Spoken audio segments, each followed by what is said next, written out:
ശ്രീനാരായണീയരെ. ഇപ്പം നമ്മുടെ നാണുസ്വാമി ഉള്ളത് അരുവിപ്പുറത്തിനടുത്തുള്ള പുലിപ്പാറ എന്ന് പറയും ഒരു ഗുഹയിലാണ്.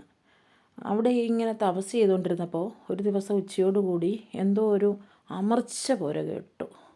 കണ്ണ് തുറന്ന് നോക്കിയപ്പോഴേക്കും അടുത്തുള്ള ജലാശയത്തിലേക്ക് ഒരു കൂട്ടം പുലികൾ അമ്മയും കുഞ്ഞും മക്കളും കുടുംബമൊക്കെ ആയിട്ട് വരികയാണ്. അവർ വന്ന് വെള്ളമൊക്കെ കുടിച്ച് അവിടെ കുറേ നേരം വിശ്രമിച്ച് ഉച്ചയൊക്കെ തിരിഞ്ഞപ്പം അവർ എതിർവശത്തൂടെ കയറിപ്പോയി. അങ്ങനെ മനുഷ്യരാരും കടന്നു കയറി ചെന്നിട്ടില്ലാത്ത അവിടെ തന്നെ വളരെ ഏകാന്തതയോടുകൂടി തപസ്സനുഷ്ഠിക്കുകയാണ്. അങ്ങനെ കുറേ ദിവസം കഴിഞ്ഞപ്പം അതിൻ്റെ ഓപ്പോസിറ്റ് സൈഡിലായി കുറേ പുല്ലരിയാനായിട്ടൊരു യുവാവ് വന്നു. ആ കക്ഷി നോക്കുമ്പോഴേക്കും അവിടെ തേജസ്വിയായ ഒരു യുവാവ് തപസ്സനുഷ്ഠിക്കുന്നു. ഒന്നല്ല രണ്ടല്ല കുറേ ദിവസം ഇത് കഴിഞ്ഞ് പുള്ളി എന്നും ഇത് വളരെയധികം കൗതുകത്തോടു കൂടി നോക്കി. ഒരു ദിവസം നാണുസ്വാമി കണ്ണ് തുറന്നു ആ ആഗതനെ അടുത്തേക്ക് വിളിച്ചു. പുലിയൊക്കെയുള്ള സ്ഥലമാണ്, കക്ഷിക്ക് ഭയങ്കര പേടിയാണ്. എന്നിട്ടും ഈ തേജസ്വിയായ യുവാവിൻ്റെ വിളി കണ്ടപ്പം പോകാതിരിക്കാൻ പറ്റിയില്ല. അങ്ങോട്ട് ചെന്ന ഉടനെ വളരെ ഇമ്പമാർന്ന സ്വരത്തിൽ ചോദിച്ചു. ഗുരു ചോദിക്കുകയാണ്, പേരെന്താണ്? അപ്പോൾ പറഞ്ഞു, കൊച്ചാപ്പിപ്പിള്ള. എവിടെയാണ് വീട്? ഇവിടെ അടുത്ത് തന്നെയാണെന്ന് പറഞ്ഞു.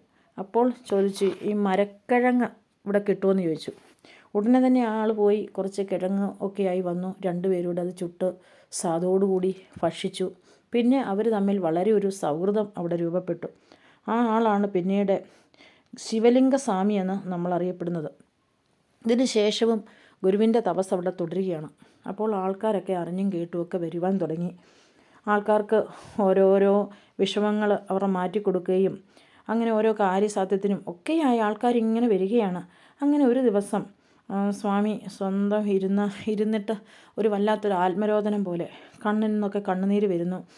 അപ്പോൾ അടുത്തുള്ളവരോട് സ്വയം പറയുകയാണ്, എൻ്റെ പിതാവ് പോയി എന്ന്. എന്നിട്ട് സ്വന്തം വളരെയധികം ബുദ്ധിമുട്ടോട് കൂടി നിന്നു. കുറച്ച് നിമിഷങ്ങൾക്കകം തന്നെ ഒരാൾ അങ്ങോട്ട് വന്നു. അപ്പോൾ ചോദിച്ചു, ചെമ്പഴന്തിയിൽ നിന്നാണല്ലേ? വന്നയാൾ പറഞ്ഞു, അതെ.